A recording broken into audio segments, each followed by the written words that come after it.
Hey guys, how's it going? This is BillyEatWorld, and today we're taking a look at the M16A4.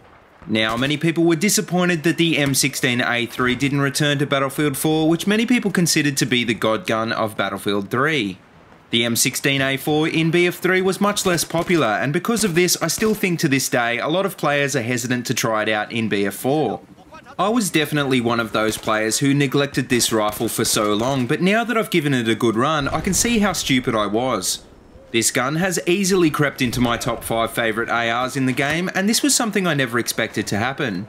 But anyway, let's take a look at the stats and figure out why.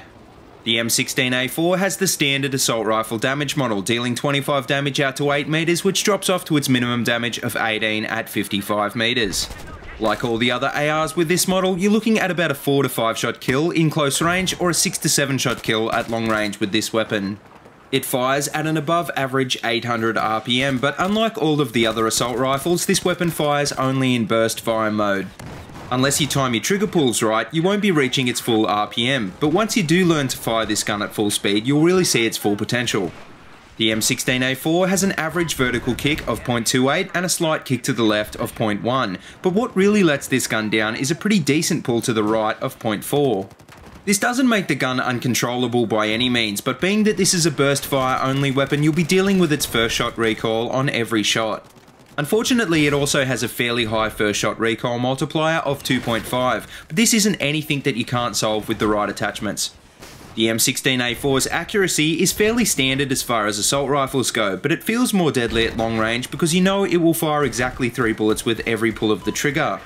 This means this weapon fires in a much more consistent manner, which is easier to get used to, and if you're pacing your shots, you can be pretty sure that most of the bullets will be hitting exactly where you're aiming. Another stat which will make hitting long range targets much easier is its very high muzzle velocity of 650 meters per second. This is only a little bit slower than the AUG A3, which has the fastest muzzle velocity in the class of 670 meters per second. Probably the most standout stat of the M16A4 though is its super fast reload time. It reloads from empty in only 2.37 seconds and in 1.8 seconds with a bullet still in the chamber. This means that its empty reload is faster than a lot of the other assault rifles' tactical reloads. But anyway, how does this weapon perform in-game? Well, apart from the fact that this weapon is burst fire only, it has very few limitations. Assuming that you can fire this weapon at its full rate of fire, you can have a weapon which almost rivals the Ace-23 for the best all-round assault rifle in the game. Most good players tend to burst fire a fair bit anyway, so the burst fire mode isn't really a terribly bad limitation.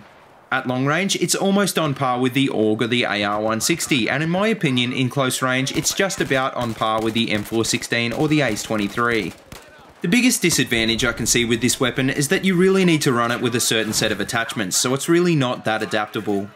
I think the angled grip is a must-have for this weapon. It's not unusable without one, but in my opinion it works a lot better with one.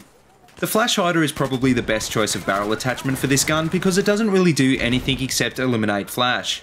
You could possibly run with a muzzle brake or a compensator, but honestly I don't think it really needs them.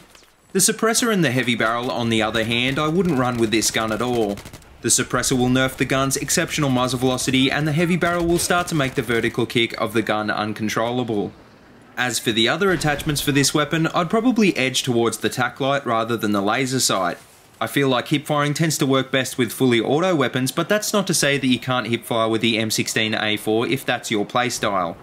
For an optic, I'd run with one of the one-time sights. I think the US hollow sight looks really great on this gun, but if you're looking for something a bit more practical, the HD33 or RDS are also pretty good too. I really don't think this gun needs the magnification a high-powered scope or the magnifier would give it. You'll definitely end up with a much better KD if you don't run with one of these. But to finish up this review, my final thoughts on the M16A4 would be that it's not the perfect gun for new players, but it is a very deadly weapon in the hands of an experienced player. I don't think it's quite as versatile as the M416 or the Ace-23, but it comes pretty close. I think that it works well in either a passive or an aggressive role because it has stats that complement both of these playstyles. So if you haven't already given this weapon a decent try, then don't be afraid because you may just be as surprised by this weapon as I was. I can now definitely say that after playing with the M16A4 and the M4 carbine, that burst fire only in Battlefield 4 really isn't all that bad.